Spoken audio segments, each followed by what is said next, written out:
Hello people, welcome to my channel Appium Explained.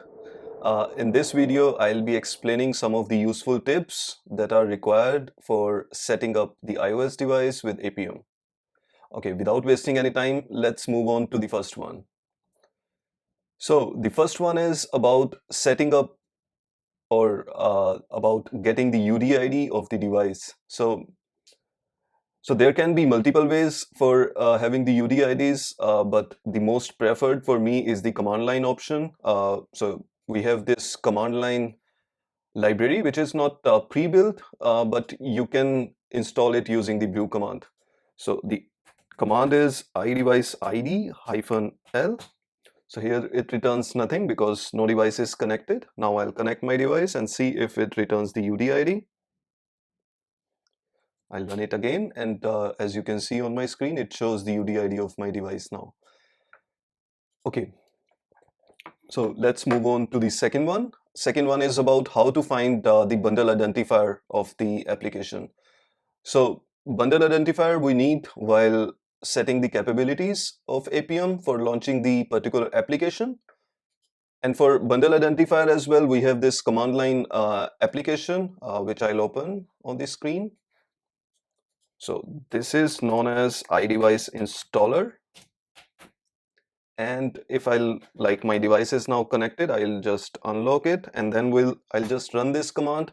So L here means list, and the iDevice installer will list all the bundle identifiers of the application that are installed in my phone. Let's move on to the next one, which is about the tip about resolving the error. So every time, the first time when you install Appium for iOS real device, you go into the error of Xcode build failed with error code 65 or 70 related to the WebdriverAgent configuration. So the WebdriverAgent you get along with the Appium XUI test driver that comes with Appium. So first we'll try to reproduce as I don't have the WebDriver configured on my system here. So I'll go to the real device from the saved capabilities, and I have the same UDID as what my device is connected. We can re-verify it with the previous tip. So I'll use iDevice ID-L, and here it shows, okay, so it's the same UDID that I'm using here in the Appium inspector. Now I'll just start Appium server. Okay, so now my Appium server is started. I'll click on start session.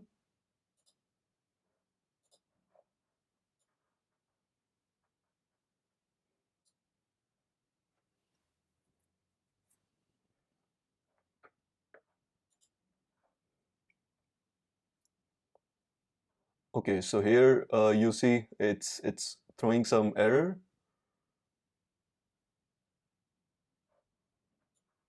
Not now, but it is trying to set it up. Okay, so here you see the error which is like unable to launch WebdriverAgent.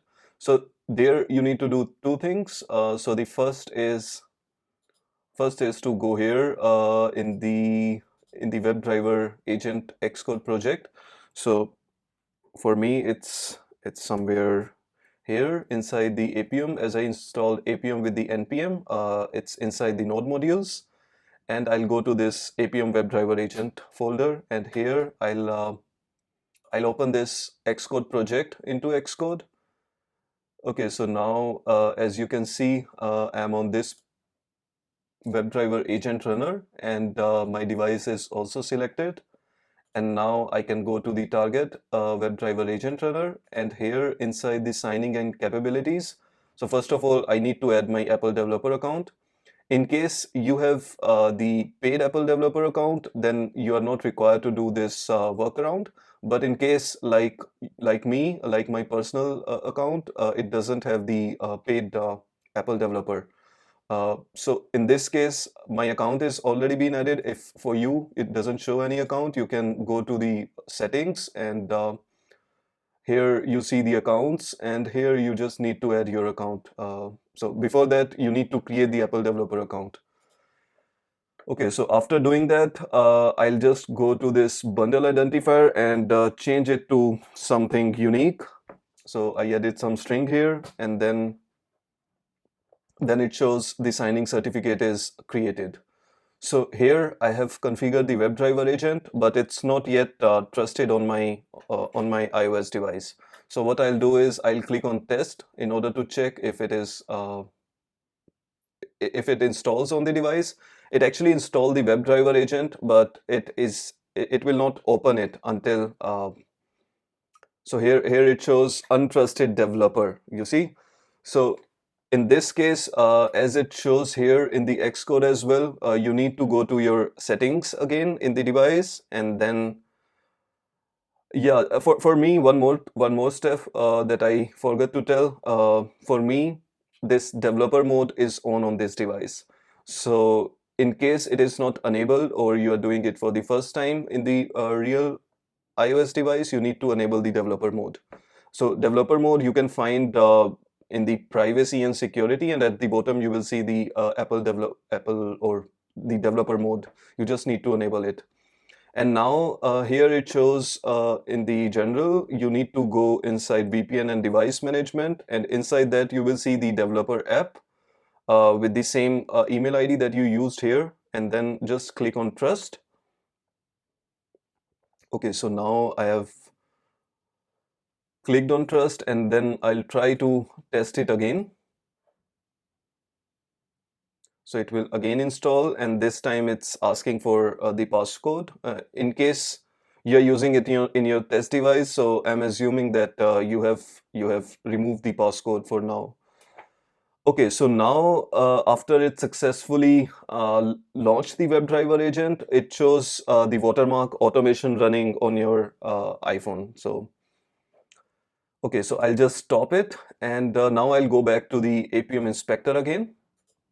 And now I'll start the Appium server again. And as you see, I provided this bundle ID with the preference. So that means it will open the settings app. And I've used the same UDID as this device.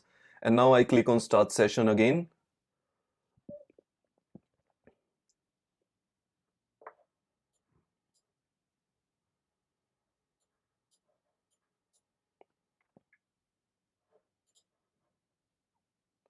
So it is still waiting to install the WebDriver and to make contact with it on the device. Okay, so now it launched the WebDriver, and ultimately it launched the settings app as well. So here you see, I can even see in my inspector that it shows the settings app in the inspector, and you can also inspect the elements. So that's how, if you go into this error while setting up the Appium for the iOS real device, just make sure to configure your WebDriver agent before starting your test cases. Okay, so now let's move on to the next one. So the next tip is it's more about like you see in the Appium inspector itself, I used the capability which is this bundle ID. So here I haven't provided any app capability. So in case you want to use app, you can also provide the application path, which is the path of your IPA file, which is the app under test. And it will start, or it will launch the application, and before launching it, it will also install the application. But in case if you are providing the bundle ID, it will launch the already installed application. And how to find the bundle identifiers for each of the application which is installed in your iOS device, you can see my previous tip, which is tip 2, where I explain how to get the bundle identifier of the already installed applications. Okay, and the last step, it is about launching the Springboard on iOS device. So sometimes you don't need to install any application or launch any application. You just need to play with the Springboard or the home screen of the iOS device. So in that case, what you need to do is just remove everything, I mean the bundle identifier or the app. If you will not specify that, then it will automatically take sorry, wait, I need to actually remove it from here.